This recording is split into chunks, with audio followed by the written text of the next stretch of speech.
They whispered she wore black lace at her wedding, not out of grief, but out of foresight. Clara Hensley was no ordinary bride, and her union with Thomas Vance was no ordinary marriage. In the hills where superstition lingered longer than daylight, people said a woman's hands could bless or curse, heal or poison, and Clara's hands were steady, too steady for a new wife. They claimed she carried no love for Thomas, only patience, patience enough to watch him weaken, patience enough to bury him, and patience enough to wait for his brother. The day Clara Hensley became a wife, the church bells did not sound bright. Their clang was heavy, muffled, as if swallowed by the damp air that clung to the valley. She walked the aisle in black lace instead of white satin, her veil casting a shadow over her pale face, and the congregation whispered behind cupped hands. Some said it was mourning for her mother, recently buried. Others claimed it was a warning, an omen stitched into fabric. Thomas Vance, broad-shouldered and proud, took her hand with the eager confidence of a man who believed love was a shield against gossip. But even as the vows were spoken, Clara's eyes did not rest on Thomas. They drifted, just once, toward the back of the church, where Elias Vance, the younger brother, lingered in silence. His gaze never left her, and though his lips said nothing, something passed between them like a shadow slipping across the pews.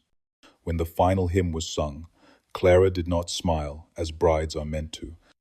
She stepped into her new husband's carriage with the calm of someone entering a house already familiar, as though she had been living inside this future all along. By nightfall, while the town still whispered about her gown, Thomas drank from a cup she poured, never knowing how carefully measured her hand already was. The weeks that followed their wedding were marked by a strange quiet in the Vance household, a quiet that seemed to weigh heavier than joy should have. Thomas Vance, once the very image of health, began to wither like fruit left too long on the branch. His face grew pale, his eyes ringed with shadows, and his once steady stride faltered until he leaned against door frames as if the walls themselves were holding him up. Clara tended to him with a devotion that looked perfect to any outsider's eye. She rose before dawn to prepare his meals, brought his tonics to his bedside with a steady hand, and placed cool cloths on his brow when the fever gripped him. Yet those who saw her swore that her expression never softened, not even in the dim light of the sick room. Her eyes watched with a patience that carried no fear, no pleading prayer, no tears. The neighbors whispered, as neighbors do, that a new wife's touch should heal, or at least comfort, but Clara's touch seemed only to measure. Thomas coughed through the nights, a deep rattle that shook the rafters, his chest heaving as though something unseen was pressing the air out of him. He told his friends it was only a passing sickness, perhaps a bad lung from the damp autumn nights, but beneath his words lay a fear he could not voice. He grew thinner by the day, his once broad shoulders shrinking beneath his shirts, his voice cracking until even speaking seemed to cost him strength. And all the while, Clara poured his nightly tonic, the bitter smell drifting through the house, a smell sharp enough to make the servants turn their faces away. One swore she saw Clara grind something into the liquid, a fine white dust that vanished as quickly as it touched the glass, but no one dared to say such things aloud. The Vances were a respected family, and no servant wished to be branded a liar. Elias, the younger brother, came often in those days, his boots heavy on the porch as he carried firewood or asked after Thomas's health. Each time, his eyes lingered on Clara longer than propriety allowed, and though their hands never touched, the silence between them seemed fuller than words. Thomas noticed, though he never spoke of it, only watching from his bed with dim eyes, as if some realization gnawed at him but could not yet be named. The household grew restless, the air dense with whispers and the slow scrape of a man slipping toward death. Clara, meanwhile, kept the same steady rhythm, her hand upon the spoon, her gaze upon the cup, her silence unbroken. When Thomas asked her once if she believed he would recover, she smiled faintly and said, "All things come to their appointed end." And though he could not find the strength to reply, a shiver traveled his frame, for in her words he heard no hope, only inevitability. The bottle on the nightstand became as constant as the lamp beside it, a glass vessel filled each evening with a dark liquid that caught the lamplight in sluggish ripples. Thomas had grown so dependent on the nightly draught that he reached for it before sleep, as one might reach for prayer, his trembling fingers closing around the rim, even when his eyes remained half shut with exhaustion. Clara never failed to provide it. Each night she ground herbs with the mortar and pestle, the sharp sound echoing down the halls as steady as a metronome. Some claimed the mixture was harmless, a blend of willow bark and valerian to calm his fever, but others whispered of powders that did not heal but hollowed. The servants noticed how carefully she measured the contents, how no one else was allowed to stir the tonic or even approach the preparation table. A faint bitterness clung to the air whenever she worked, a smell sharp as iron filings. Thomas would cough after each swallow, his lips curling in a grimace, yet he continued to drink, trusting the hand of his wife. The sickness grew worse with each passing day, not better, and suspicion followed Clara like a shadow in the eyes of the town. They said she carried the knowledge of old remedies not written in any book, passed down by a mother who had died too young and too suddenly herself. At the marketplace, women clutched their baskets tighter when Clara passed, whispering that she kept jars in her cellar, filled with things that should not be stored. Meanwhile, Elias came more often, his visits lingering long into the evening hours. He sat by Thomas's bed, but his eyes flicked toward Clara, and though their words were few, something unspoken hung thick between them. Thomas noticed, though weakened, and once he asked with hoarse breath if his brother's visits brought her comfort. She replied softly, "Your brother is kind to me when others will not be." And the words struck him like a blow. The bottle remained on the nightstand, its dark surface glinting in the wavering flame. On one night, when the coughing racked him so violently he could not breathe, Thomas begged Clara to leave the tonic aside, to let him rest without it. She pressed the glass into his hand all the same, her touch gentle but unyielding, and whispered, "This is the only thing keeping you." He drank, though his body recoiled, and soon lay still against the pillows, his chest rising in shallow rhythms. Outside the window, the autumn wind stirred the trees, their branches scraping against the shutters like fingernails against wood. Inside the chamber, Clara sat watching, her face unreadable, her hands folded calmly in her lap, as if she were waiting for an answer only silence could give. The dawn Thomas Vance died came quietly, with no storm to mask the sound of his final breath. The house was still, save for the rasp of his lungs, fighting to hold to life a moment longer. Clara sat beside him, her posture straight, her hands folded neatly in her lap, as though she were waiting for a carriage to arrive. When his body convulsed and the cough rose one last time, she did not move to steady him. His eyes opened wide, glistening with panic, as though he understood at last what had been done to him, yet his voice could not rise above a strangled gasp. He clawed at the blanket, his fingers trembling with the effort to lift his arm, and then it fell useless against his chest. Clara leaned forward, her face inches from his, and for the first time since the illness had taken him, she smiled faintly, not with warmth, but with something like release. By the time the clock struck the hour of 5, Thomas Vance was still, his mouth slightly parted, his eyes frozen in that final plea that never found words. The midwife was called, though too late, and when she bent to examine the body, she muttered that the death was not clean. His skin bore a strange pallor, tinged with a greenish hue, his lips darkened as if blood had congealed within. "Poison," the midwife whispered under her breath, though she dared not speak louder with Clara standing so near. Outside, the church bells tolled slowly, their heavy sound echoing through the valley, and neighbors gathered in the yard as word spread. They shook their heads and crossed themselves, murmuring about the new bride who had turned to widowhood too quickly.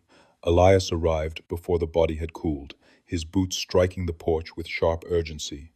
He entered the room, his face stricken at the sight of his brother, but when his eyes lifted to Clara, the grief faltered, replaced by something more complex. He did not embrace her, nor did she seek comfort from him. Yet the space between them seemed charged, as though both knew that Thomas's death was not an end but a doorway, The coffin was built by sundown, the scent of pine boards mingling with the smell of sickness that lingered in the bedroom. As the body was lowered into the box, Thomas's hand slipped from its fold, fingers curled as if still clutching at life, and the carpenter crossed himself quickly before closing the lid. Clara watched the process with steady eyes, neither flinching nor weeping. When asked if she wished to kiss the brow of her late husband, she declined with a quiet voice that carried no tremor. That night, as the house emptied and the watchers kept vigil by the coffin, Clara moved alone through the halls. Her hand brushed against the nightstand where the bottle still stood, half filled with the dark tonic. She poured the remainder into the hearth fire, watching it hiss and vanish, leaving behind only the smell of bitterness and smoke, as though erasing the evidence of what she had done. The morning of the funeral carried a sky the color of tarnished silver, the sun hidden as though unwilling to bear witness. The churchyard filled slowly with townsfolk, each drawn as much by curiosity as by duty, for few believed Clara's grief was real. She stood beside the coffin, dressed not in white mourning cloth, but in the same black lace she had worn on her wedding day, a choice that sent whispers rushing through the crowd like wind through reeds.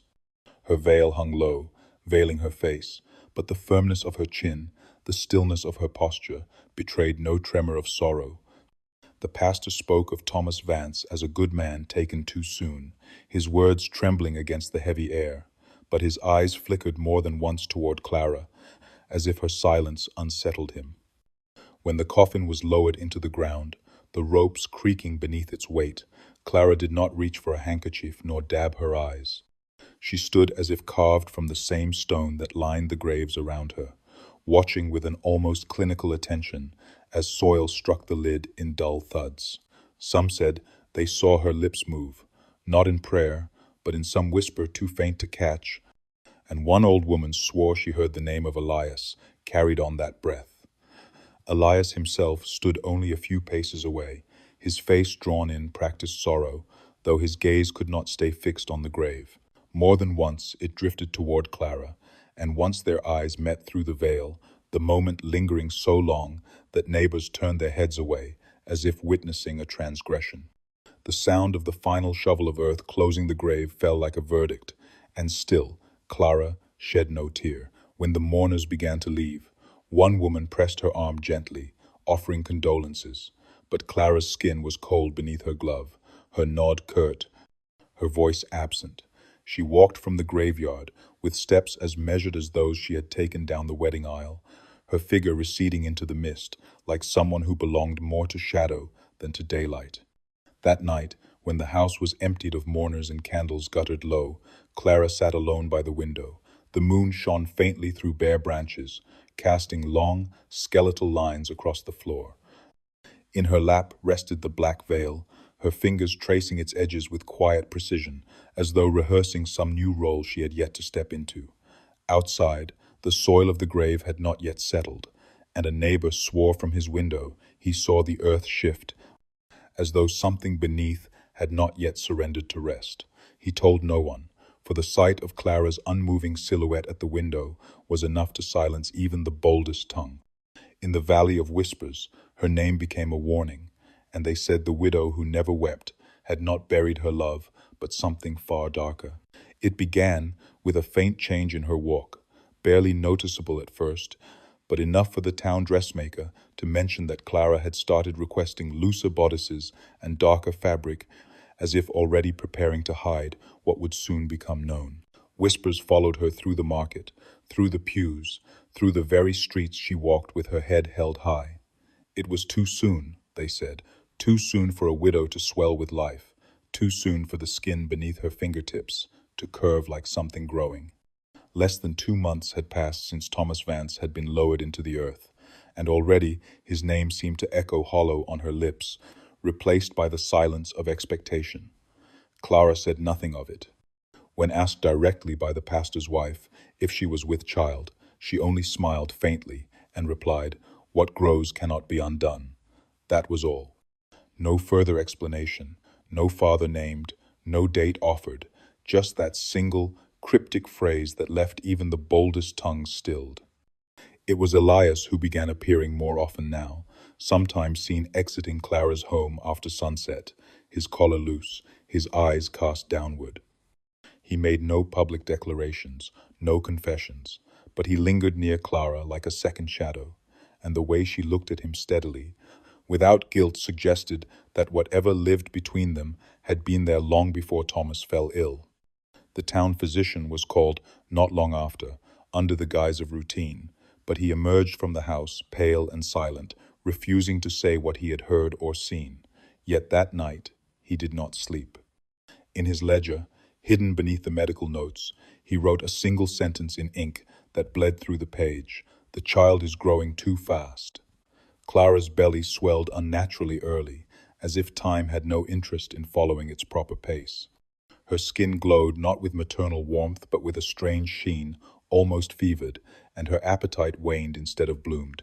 She drank strange teas, brewed from leaves no one could name, and spoke aloud to the child when no one else was near. More than once, a passerby swore they heard her call it brother, though no one dared repeat that part aloud. The pastor warned her, gently at first, about the impropriety of her condition. She listened, nodded, then sent him off with a slice of honey bread and a stare that lingered too long. In the following days, he stopped visiting. The air around Clara changed. Flowers wilted faster near her porch. Birds grew quiet when she stepped outside, and the cradle she placed near the hearth, rocking slowly, though no breeze passed through the room, waited with the kind of patience only the dead understand. Dr. Alden was a man not easily shaken. He had seen fever twist men into shadows of themselves, seen births that came too early or not at all, and stood over enough graves to know when the body had lost its war. But something about Clara Vance's condition unsettled him in a way that medicine could not explain. He returned to her home 2 weeks after his last visit, summoned again not by her but by Elias, whose voice over the doorstep was tight with urgency. "Something's wrong," he said, though his eyes would not meet the doctor's. Inside, the house smelled of dried herbs and burnt sugar, the air thick and warm like something that had been sealed in too long. Clara sat by the hearth, hands resting atop her stomach, which had already grown to the size of a woman well past her 6th month, though it had not even been 10 weeks since Thomas's death. Her skin looked stretched, tight and pale, like wax paper over too much weight, and her eyes, those sharp, unreadable eyes, followed the doctor without blinking. Dr. Alden asked the usual questions, though her answers came slow, as if translated from some other tongue. "No pain," she said. "No bleeding. No discomfort, except in dreams." "And what dreams are those?" he asked. "He speaks to me," she replied. "Thomas?" he asked. "No," she said. "The one I carry." The doctor tried to examine her, but when he placed his hand against her belly, the child inside shifted too quickly, too powerfully, rolling beneath his palm, like something aware of being watched. He pulled back as though burned. "It's moving too early," he muttered. "Far too early." Clara only smiled, her expression soft and eerie, as though she pitied his confusion. "He's always known the way back," she said. The doctor made notes that night in his journal, though his handwriting trembled. He could not sleep afterward, the feel of that movement haunting his hand. The next day, he sent word to a colleague in a distant town requesting consultation. But no one came. Letters went unanswered, and when he returned to the Vance home days later, the cradle had been moved closer to Clara's bedside. It rocked now, even when no one touched it, each motion as slow and deliberate as a breath. Elias answered the door that time, and his face looked older, more hollowed. He asked the doctor not to return unless summoned, then closed the door before more could be said. "Doctor," Alden stood in the yard for a long while, staring at the upper window where Clara sat behind the lace curtain, unmoving, her hands still resting on her belly. The wind shifted, carrying the faint sound of a lullaby, hummed low and slow. It wasn't Clara's voice, it was a man's, and it was coming from inside the cradle. Elias Vance no longer knocked. He came through the back door now, the one that opened into the kitchen, where Clara kept the dried herbs and boiled her silent teas. At first, the neighbors excused it. He was, after all, helping the widow in her delicate state, fetching firewood, tending to repairs, speaking to the doctor when she could not. But as the weeks deepened and her belly grew fuller, the line between brother-in-law and something else began to blur, then disappear. People whispered that they saw him leaving well after dark, his collar askew, the top button of his shirt undone. Others swore they saw him through the upstairs window, seated on the edge of her bed, his hand not on her shoulder, but resting too comfortably on the swell of her stomach. The porch never creaked under hurried steps. Their closeness had no shame to hide. Clara did not flinch when seen beside him. She walked through town with Elias at her side, not behind her, and when asked if she still mourned Thomas, she tilted her head as though the word itself had lost meaning. "He is not gone," she said once, to the butcher's wife. "He is simply quieter now." The answer unsettled more than it explained. Elias, once the quieter of the two brothers, now spoke with a steady confidence, as if Thomas's absence had cleared a space he had always intended to fill. He began wearing Thomas's boots, then his coat. He took meals at the house without invitation. The firewood he brought was stacked where Thomas once stored his fishing poles. When a neighbor child asked if he lived there now, Elias only said, "Where else would I be?" The townsfolk talked, but no one dared confront them directly. Not in a house where the curtains never fully opened, where strange melodies floated out in the dead of night, and where the cradle, still empty, rocked on its own beneath the window. Some said they saw Clara speak to it in low tones, as if the child inside her was not unborn, but simply waiting. One night, a widow named Ruth Harker stood outside the house after dusk, drawn by a sound she couldn't explain. She saw Clara silhouetted in the upstairs room, her arms lifted, swaying slightly as though dancing. A man stood behind her, tall, with broad shoulders, but it was not Elias. Ruth would swear that the man behind Clara had Thomas's posture, his frame, his particular way of standing with weight on one side. But Thomas had been in the ground for over 2 months, and no man crawls back from that depth. Ruth fled before the figure turned toward the window, and though she told no one what she saw, she began locking her doors with shaking hands. From then on, no one looked too long at the Vance house after nightfall, and Clara, no longer called widow or wife, became something else entirely, something the town could not name, only fear. The cradle appeared in the front parlor the following week, though Clara's belly had not yet ripened enough to warrant its presence. It was not a new cradle, nor one carved by the hands of Thomas or Elias. It was older, far older, its wood darkened by time and varnish, the legs slightly uneven, the interior lined with a quilt that bore no familiar pattern. No one saw it delivered. One morning it was simply there, rocking gently in a room where no wind stirred. The first to notice was a young girl delivering eggs. She peeked through the lace curtain and saw Clara standing over the cradle, whispering something too low to hear, her hand trailing back and forth across the empty air above the bedding, as if soothing something invisible. The girl never approached the house again. That same week, Clara stopped shopping at the market.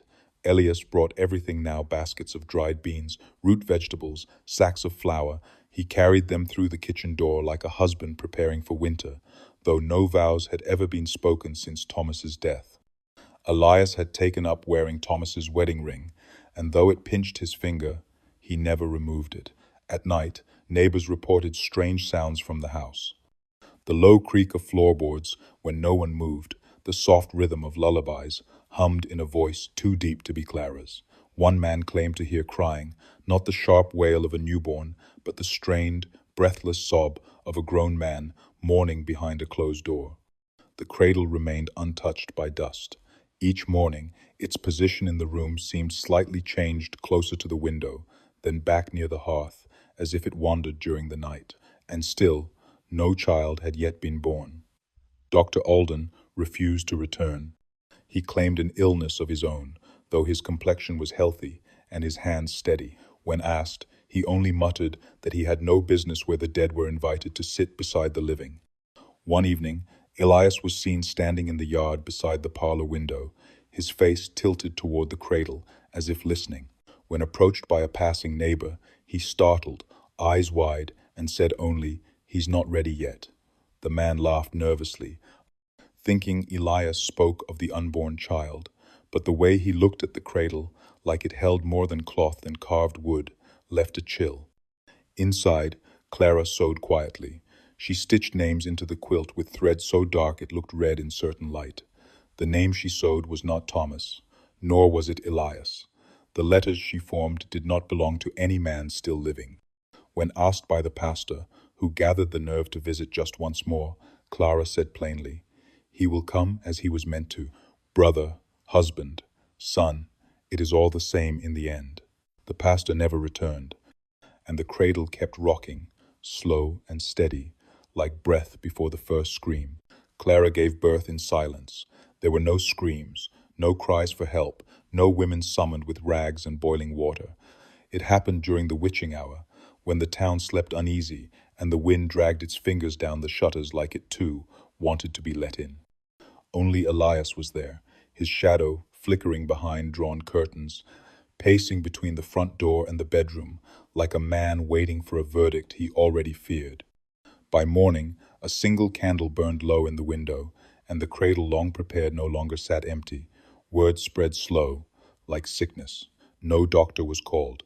No birth announcement was made. The only sign of life was the sound of quiet humming and the faint creak of the rocking cradle, steady and constant, like the ticking of a clock with no numbers left. The child, when finally seen, silenced even the boldest tongues. He was a boy, pale as the moon, with dark hair thick enough to belong to a grown man. His eyes, impossibly focused for a newborn, were a deep, stormy gray, the exact color of Thomas Vance's eyes, down to the fleck of pale blue in the left iris. It was not resemblance, it was replication. Those who saw him swore they were looking into the face of a man they had already buried. Clara held the child with a strange calm, as if she had known him all her life. She never called him baby or son. Only once, in a voice soft enough to chill the bones, did she whisper the word brother. Elias did not speak. Not when he held the child, not when he watched Clara from across the room. He drank more now. He smoked at all hours, but he stayed. Whether from guilt, love, or something far darker, no one could say. One neighbor, Mrs. Lowell, brought over a blanket as a gift, but when she caught sight of the infant's face, her hands began to tremble, and she forgot why she had come. "He looked at me," she told her husband later. "Not like a child, like a man who remembered me." That night, she locked every door and burned the blanket in her hearth. The cradle rocked endlessly, the baby never cried. And sometimes, in the hour just before dawn, Clara would sit beside him and speak in a low tone, not baby talk, not lullabies, but full sentences. "You came back the way I asked," she'd say, "but you've always been good at finding me." The child would blink, silent, unmoving, eyes fixed on hers, like he understood every word. And outside, the townspeople began to walk faster past the house on the hill, afraid of what grew behind its windows, afraid of the boy with a dead man's face, and the woman who had called him back. The boy spoke his first word before he could walk. He did not babble, did not stumble through sounds like other children. He simply opened his mouth one morning and said, "Elias," clear as a bell, his voice low and measured like someone remembering, not learning. Clara did not react with surprise. She only nodded, as if she had been waiting for that moment, as if it were a sign that all had gone as planned. Elias, however, went pale. He had been pouring coffee when he heard it, and the sound of his name from a child so small struck him harder than any slap. He turned slowly, eyes wide, staring down at the boy in the cradle, who now watched him with quiet intensity. "Say it again," Elias whispered. The child blinked once, then said nothing more. From that day on, he spoke rarely, but always with precision. Never a baby's tone, never a soft coo, just words, full and clean, as though dredged up from a place older than memory. He called Clara by her name, not Mama. He never cried, not even in the night, but sometimes he would murmur to himself, in a voice that was unmistakably Adult words, the servant said, sounded like old prayers or instructions, but spoken in a rhythm that no one could place. The townspeople began to talk. One woman, who visited Clara under the guise of Christian charity, fled the house, pale and trembling. She claimed she'd heard the boy humming a tune known only to Thomas, an old war song he'd sung when drunk, one he had never shared with anyone but his brother. "That's not a child," she said. "That's a memory with bones." Rumors spread quickly now, faster than Clara could smother them. People avoided the road past the house. Children were told not to speak the family name aloud. Elias grew thinner. He stopped shaving, his eyes hollowed by something more than sleepless nights. Once a neighbor spotted him standing outside in the rain, bareheaded, just staring at the nursery window. When asked if all was well, he said only, he remembers things he shouldn't. Inside, Clara remained calm. She rocked the child, spoke to him in private tones, taught him things no child should be taught. She showed him old photographs, whispered names that had long since been buried. The boy never smiled, never laughed, but he listened, always. And one morning, as Elias passed by the child's room, he heard something that stopped him cold. The boy had spoken again just 2 words, clear and sharp, in a voice that didn't quite sound like his own. "You knew." Elias stumbled back from the door, his breath caught, his heart pounding like hooves on dirt. He didn't go back in, and that night he sat on the porch until dawn, whiskey in one hand, the old wedding ring still on his finger, wondering what kind of thing had returned and what it remembered about the night Thomas died. Elias Vance began to dream of the house the way it was before the death, before Clara's black veil, before the cradle that never stopped rocking. In the dreams, Thomas sat at the dining table, knife in hand, slicing bread that bled when touched. The walls dripped with something thick and red, and the child sat in the high chair, speaking with Thomas's voice, repeating the words, "You knew," over and over, until Elias woke soaked in sweat, the sheets twisted like rope around his legs. But the trouble wasn't only in sleep, it bled into waking. The first time he heard Thomas's boots in the hallway, Elias dismissed it as memory, a trick of grief. The second time, he froze in place. The steps were slow, deliberate, pacing between the rooms just as Thomas had once done after long days in the fields. Clara heard them too, though she said nothing. When Elias asked, she simply replied, "He always walked heavy. You forget how much a house remembers." Then came the smell. Thomas had worn a particular cologne, wood smoke and sage, and it returned suddenly, clinging to the parlor, rising from the child's blanket. Elias stood in the doorway, staring at the boy, who now held a silver ring in his palm, one Elias hadn't seen since the day Thomas was buried. "Where did you get that?" Elias asked, his voice hoarse. The child looked up, slowly closed his fingers around the ring, and whispered, "He gave it to me." The sound of it chilled Elias straight through his ribs. From then on, Elias kept his distance. He stopped entering the nursery, stopped sitting at the table with Clara. But still, the house did not let him go. Mirrors began to show what wasn't there, reflections with Thomas's eyes, or the child holding a black veil he hadn't been given. One evening, Elias found the bedroom door ajar and stepped in to find Clara standing at the mirror, Thomas's coat draped over her shoulders. She turned slowly, her expression unreadable. "It still smells like him," she said. "Don't you think?" Elias backed out without a word.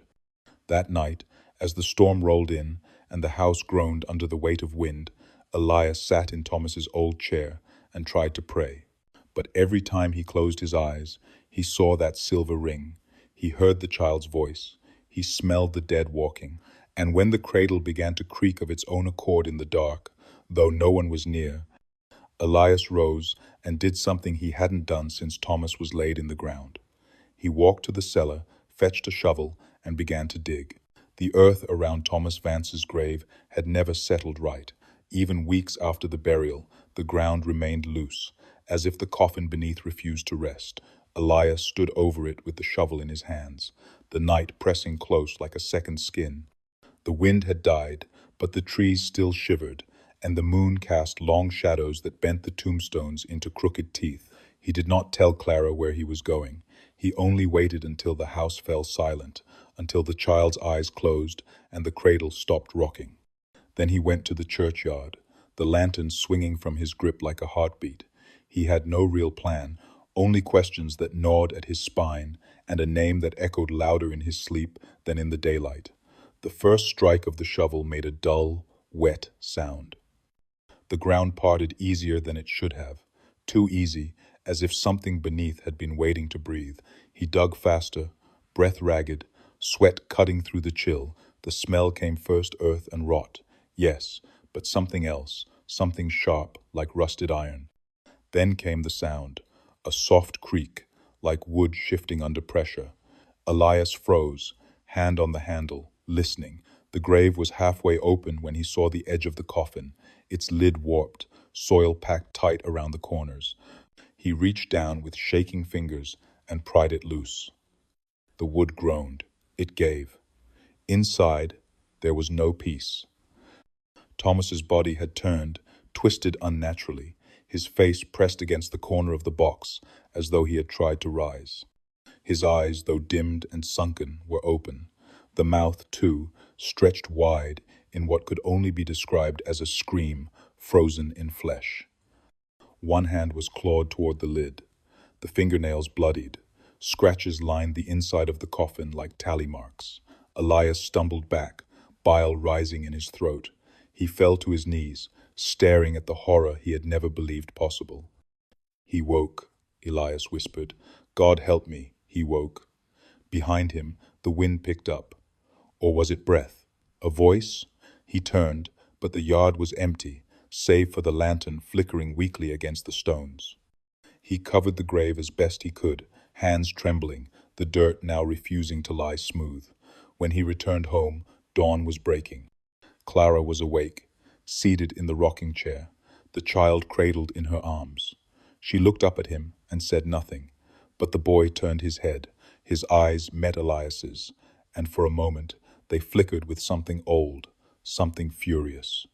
Then he smiled, not like a child, but like a man who had been waiting in the dark. Elias didn't sleep that night, or the next. Some truths do not rest in the grave, and some men, once buried, do not stay dead.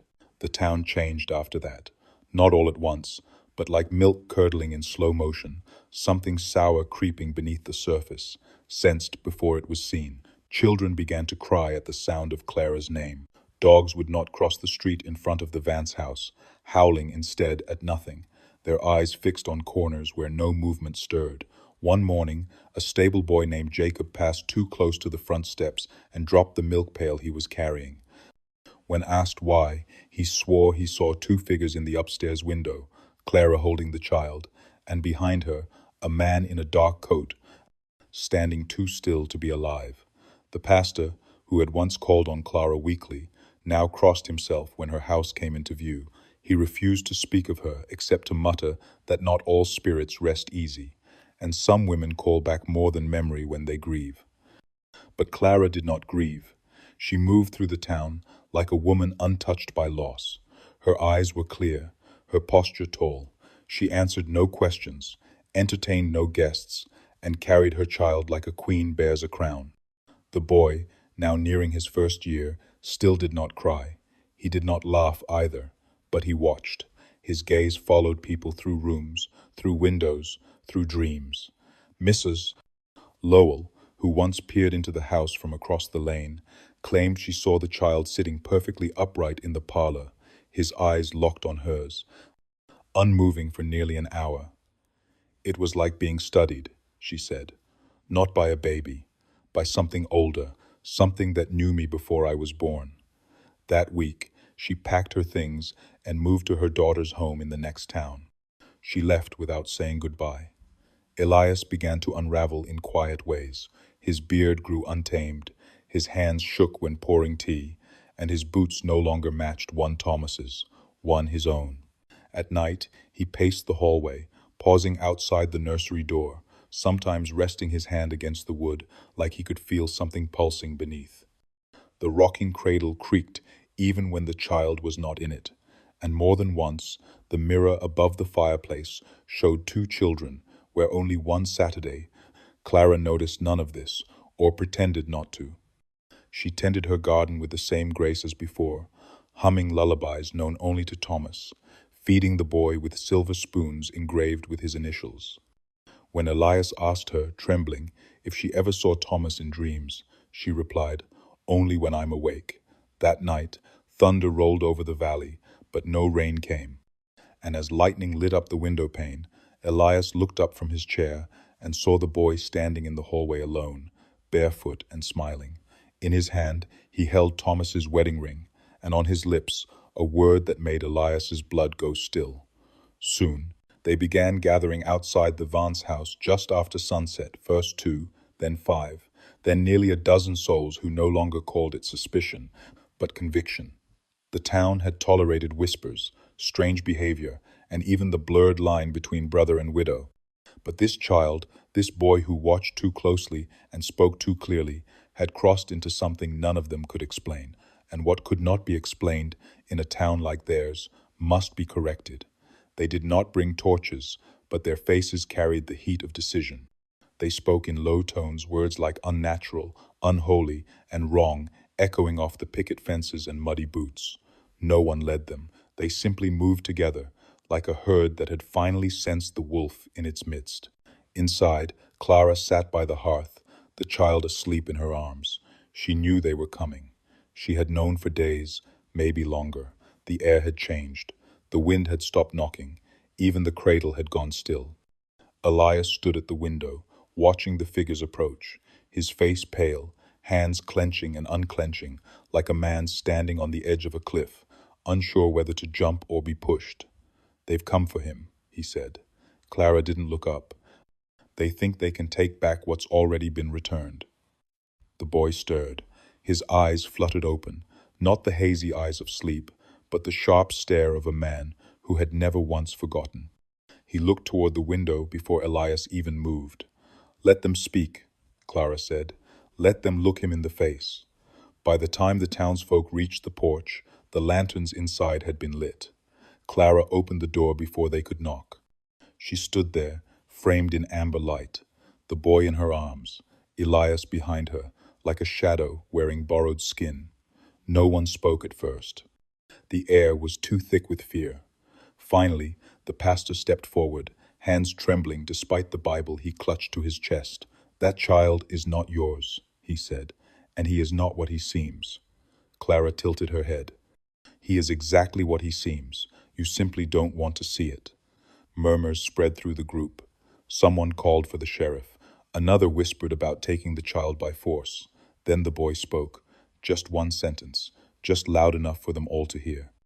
"I remember what you did to me." Silence fell. A name had not been mentioned.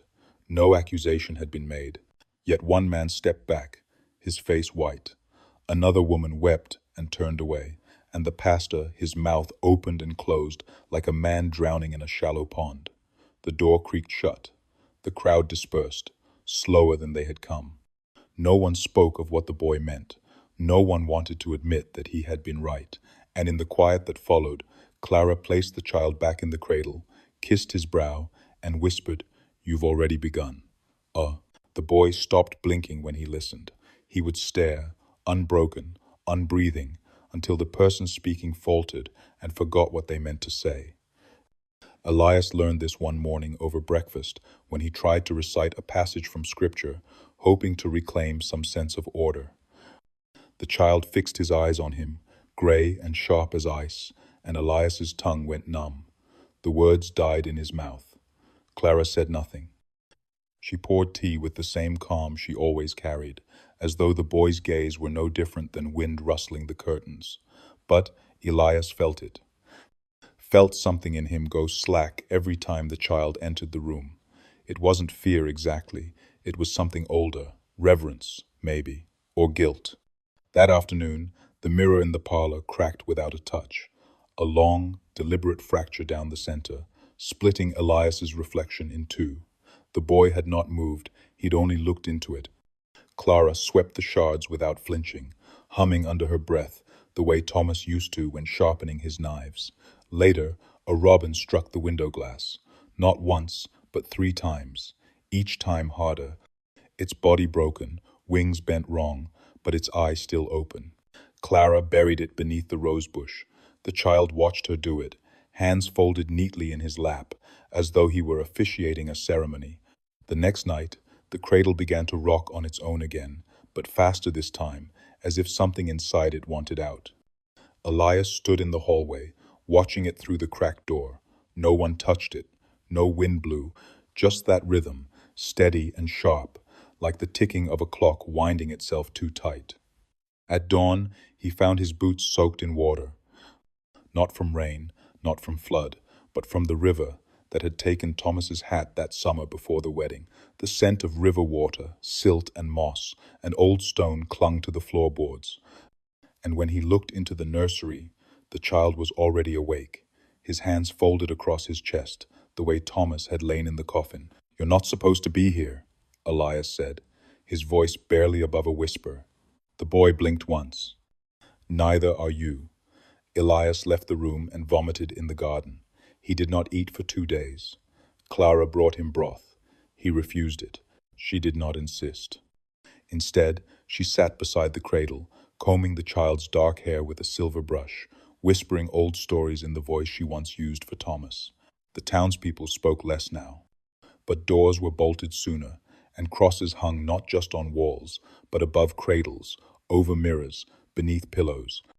Still, none of it mattered, because the boy was beginning to know things not just from Thomas's life, but from theirs.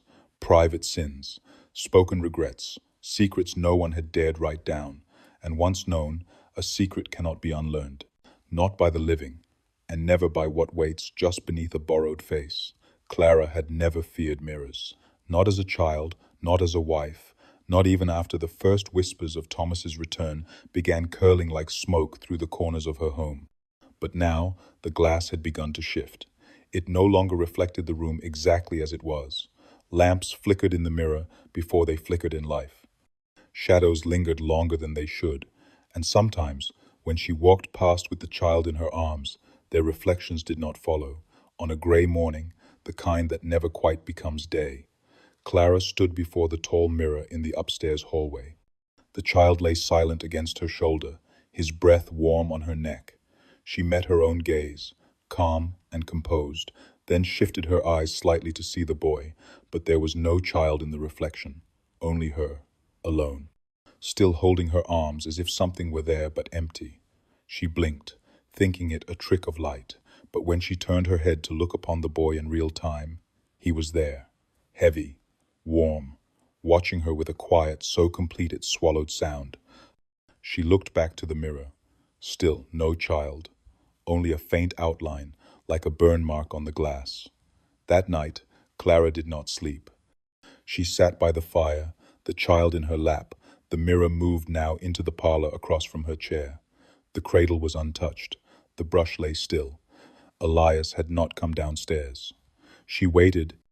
At exactly 3 minutes past 3, the mirror darkened, not like a shadow had passed, but as if the silver behind the glass had thickened. And then Thomas appeared, not just in the boy's features, not just in memory, but full and clear in the mirror, seated in the same chair where Clara sat now. He looked tired, pale, covered in the dust of graveyard soil. His eyes met hers, unblinking. She did not scream. Instead, she whispered, "You came back wrong." The reflection did not speak, but slowly turned its head toward the child. And the boy, still nestled in her arms, lifted his chin slightly, as if acknowledging himself. In the mirror, Thomas reached out, not toward Clara, toward the child, but the glass would not let him pass. His hand pressed against the surface, slow and trembling, until the mirror cracked in a perfect circle where his palm had landed. Clara rose, carried the child upstairs, placed him in the cradle that now creaked when no one touched it. As she turned to go, she paused. The small mirror above the washstand caught her reflection, and this time the boy's face looked back, not as a baby, but older, maybe 12, maybe 20. She could not say. But the eyes were his, the mouth curved into that familiar, tired smile, and in a voice she did not hear with her ears, he said, "You don't know what I had to give up to come back." Clara's handwriting had always been small and neat, the kind that lived between lines without touching them. But the pages found beneath her floorboard years later, long after the house stood empty, shook with something that no ink could steady. The entries began as expected, lists of herbs, tonic recipes, dreams of married life. But then the dates shifted, became less precise. The margins grew darker with words that had no place in daylight. He was never meant to stay, one line read, only to clear the way. Another, written in a tighter hand, Elias was always the easier one to love, but Thomas was the one I owed. The final page had no heading, no salutation, just a single line written again and again, like penance scratched into parchment. Forgiveness requires sacrifice, and I forgave myself first. It was Elias who found the pages, tucked inside a box, wrapped in black lace, beneath the loose floorboard of the nursery. The boy was asleep, but the cradle rocked anyway. Elias sat on the floor, reading by candlelight, his hands trembling more with each sentence. He had suspected, of course, everyone had, the way Thomas had grown sick too fast, the bottle that Clara had guarded like a relic, the tea she brewed only at dusk. But reading it, seeing her confession in her own hand, was something else entirely. The final entry chilled him the most. I asked him to come back. I named him before he died. I whispered it as he went cold. Names bind things. I knew that. I used it anyway. Elias dropped the pages and stared at the cradle. The boy's eyes were open. "Did you hear that?" Elias whispered. The boy nodded once. Clara found Elias in the garden the next morning, sitting barefoot in the soil, the confession pages clutched against his chest, like a prayer that had gone unanswered. "You killed him," he said, not accusing, not pleading, just hollow. Clara knelt beside him, her hands in the dirt. "No," she said. "I freed him from the wrong life." Elias laughed then, or something like it, a cracked sound that did not rise far. "And now what is he asked. "Your son, your husband, your God?" Clara didn't answer. She only looked toward the window, where the boy now stood watching them. No longer seated, no longer small. He was growing too fast. His limbs were longer now, his voice deeper, his presence heavier, as if the soul inside him had begun outgrowing the flesh. That night, Elias locked his door. He burned the pages. But fire does not unwrite what has already been spoken. And as he drifted into a sleep he would not remember, the boy whispered through the crack beneath the door, "She forgave herself, but I did not." Elias began avoiding mirrors, not out of superstition, but because they stopped showing what he expected to see. Once, in the upstairs hallway, he glanced toward the long glass and caught sight of Clara standing behind him, her hand resting on his shoulder. But when he turned, she was nowhere in the house. Another time, he leaned over the wash basin to splash water on his face and saw a man who looked like Thomas looking back at him, hair damp, lips cracked, eyes sunken but smiling. The reflection blinked a moment too late. From that morning on, he shaved blind. The boy had changed, grown, not in inches but in weight, in presence. He no longer spoke often, but when he did, it was always to remind Elias of things he wished to forget. "You lied to him," the boy said one evening, apropos of nothing. "The night he asked if I was yours." Elias dropped his glass. The child did not flinch. He simply turned back to the fire, eyes catching the light in a way that did not belong to a boy, still learning to read. And Clara was not the same woman who had once carried baskets of eggs and bread through the market square. She moved differently now, slower, but more deliberate, as if her body held knowledge it hadn't earned. Her voice had deepened slightly, her words now soaked in certainty. Once, Elias caught her whispering in the dark while kneeling at the foot of the child's bed. He heard no name spoken, only the rhythm of reverence. And the child responded, not with words, but with a touch, his small hand placed on her head like a benediction. Clara did not flinch. She closed her eyes and smiled. Elias felt a sickness root itself in his bones that night. Not fever, not guilt, but a dread that fed on silence. The town had turned inward. No one visited. No more baskets arrived at the door. Even the church had stopped ringing its bell. A hush had settled over everything, like the valley itself was waiting for something to end or begin. On the third night of the waning moon, Elias found Clara in the nursery, dressed in her wedding lace, now yellowed with age. She was brushing the boy's hair. He sat upright in the cradle, far too large for it now, knees drawn to his chest, but unmoving, watching, always watching. "You're dressing him like Thomas," Elias said. She looked up. "No, I'm dressing him like what he was before Thomas."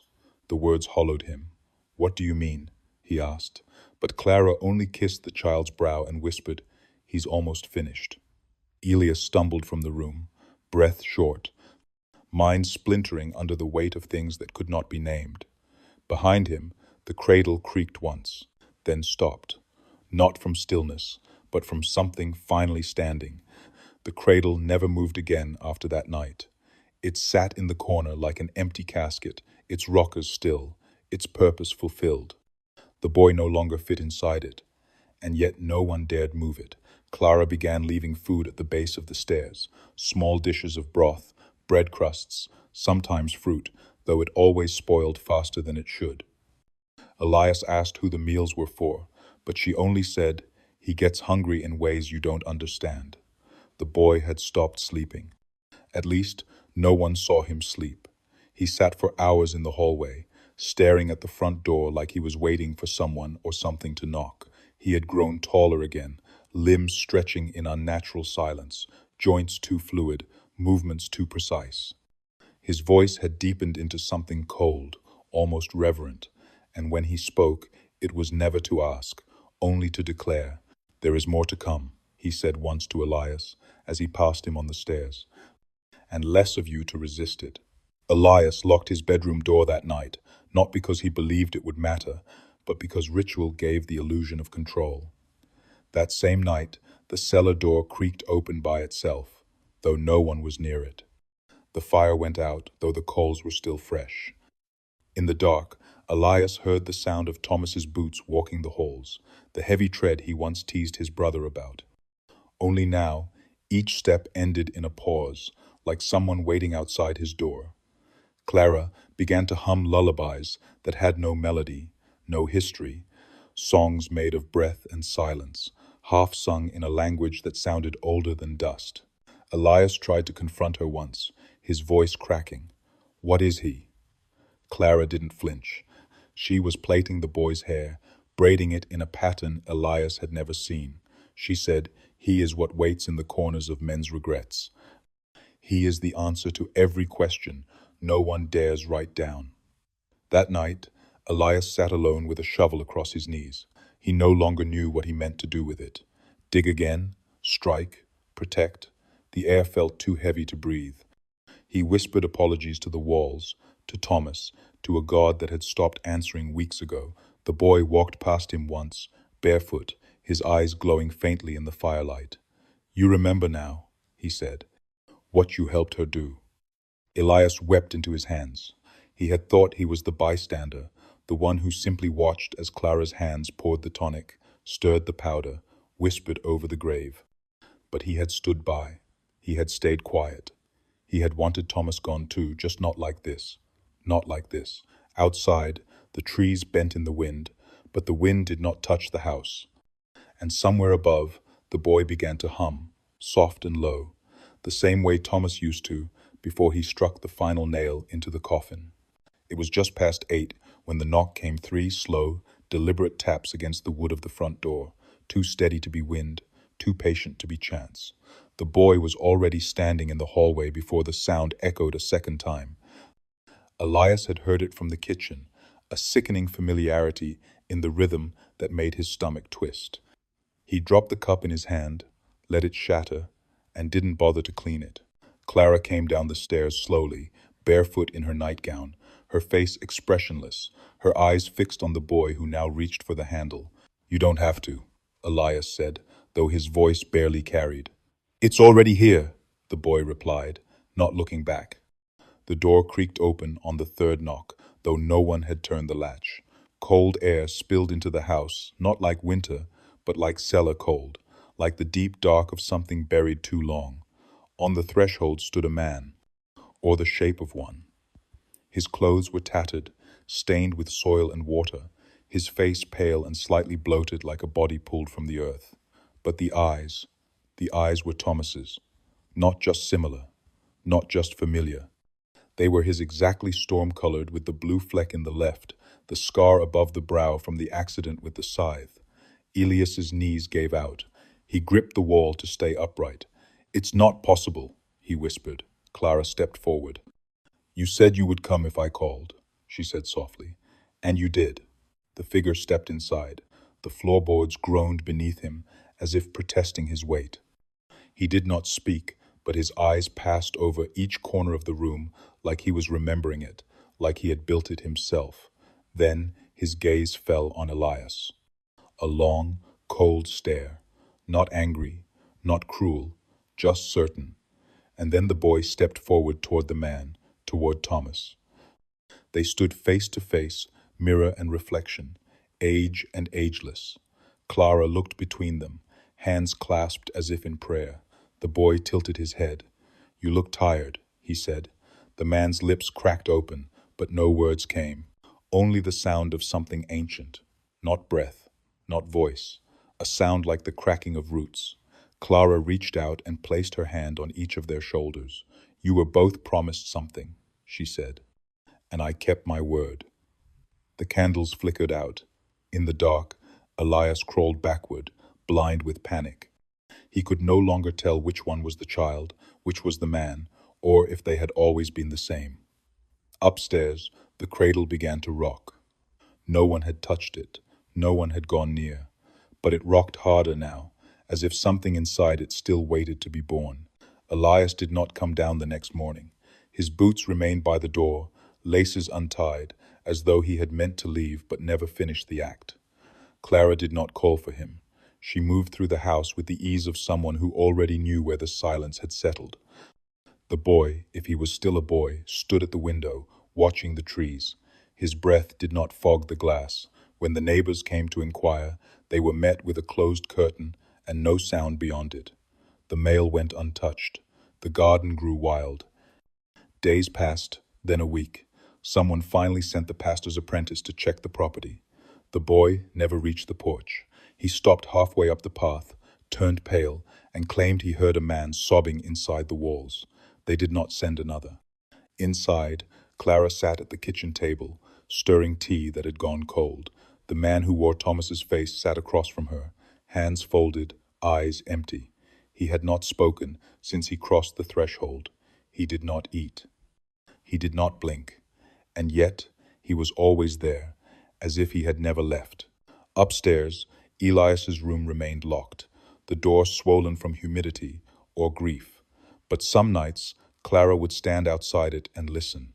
She heard nothing, no pacing, no muttering, not even breath, just stillness, until one night the lock cracked. She opened the door slowly. The air inside was thick, heavy with the copper scent of rusted metal and something older. The room was untouched. Bed made, chair upright. But Elias was gone. Not absent, gone. His clothes still lay folded on the dresser. The quilt he always used was still tucked at the foot of the bed. But there was no sign of struggle, no trace of flight. Just one thing out of place.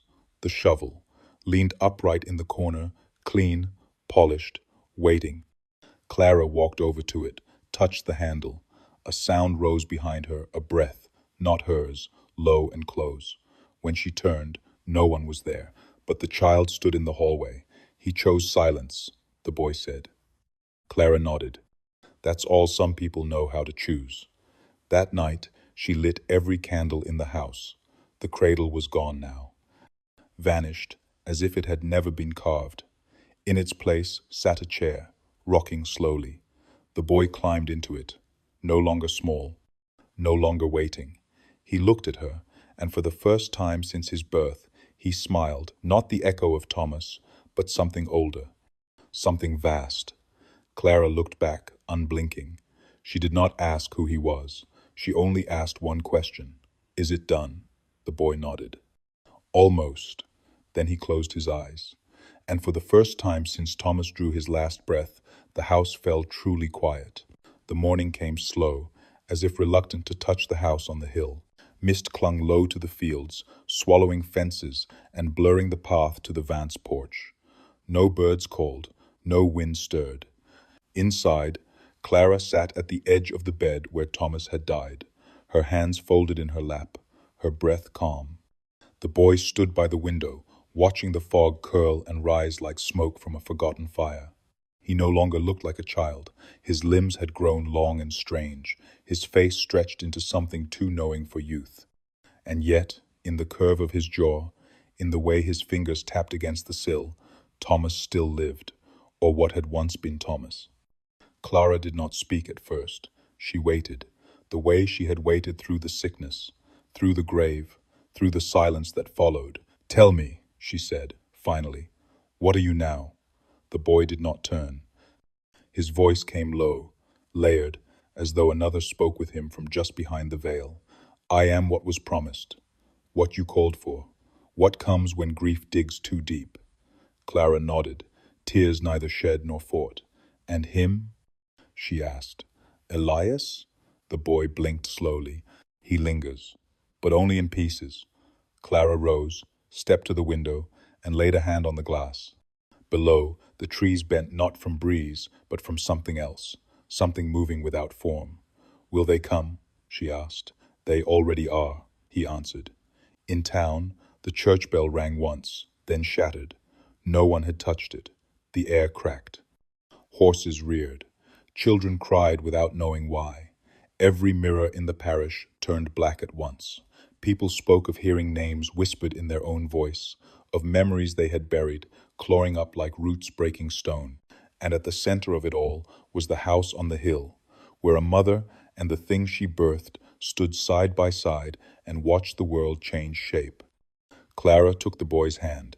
It was colder than she remembered, but warm enough to hold. "Is this the end?" she asked. He shook his head. "No," he said. "This is the remembering." She smiled, then soft, tired, complete.